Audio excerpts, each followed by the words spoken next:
S.C. Verma Solutions, Chapter 47, Exercises, Question 15. The Special Theory of Relativity. प्रश्न है कि किस स्पीड पर एक ऑब्जेक्ट का वॉल्यूम सिकुड़कर इसके रेस्ट वॉल्यूम का आधा रह जाएगा। आंसर: जब कोई ऑब्जेक्ट एक रिलेटिविस्टिक स्पीड से मूव करता है तो सिर्फ स्पीड की दिशा की ओर वाला डायमेंशन ही कॉन्ट्रैक्टेड होता है। यदि रेस्ट फ्रेम से देखा जाए तब हम जानते हैं कि एक ऑब्जेक्ट का वॉल्यूम इसके लंबाई, चौड़ाई और मोटाई पर डिपेंड करता है।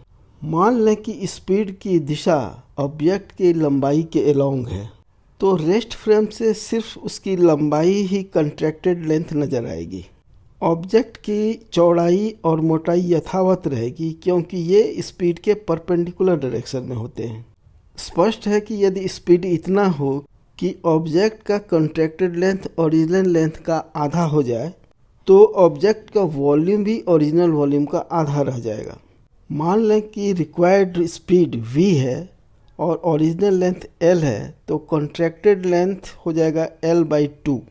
किंतु स्पेशल थ्योरी ऑफ रिलेटिविटी के अनुसार हम लोग जानते हैं कि कॉन्ट्रैक्टेड लेंथ होता है equal to original length l divided by factor gamma. यदि हम इन दोनों कॉन्ट्रैक्टेड लेंथ को इक्वेट करें तो हमारा आता है l/2 इक्वल टू l/गामा। इससे हमें निकलता है फैक्टर गामा का वैल्यू इक्वल टू 2। यहाँ पर हम लोग गामा का एक्सप्रेशन लिखते हैं इक्वल टू 1/√1 - v²/c²। यह हो गया इक्वल टू 2। इसे जब हम सॉल्व करते हैं तो हमारा v का वैल्यू होता है √3c/2।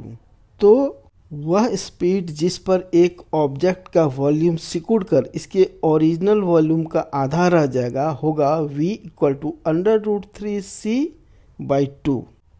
Thank you. Visit again.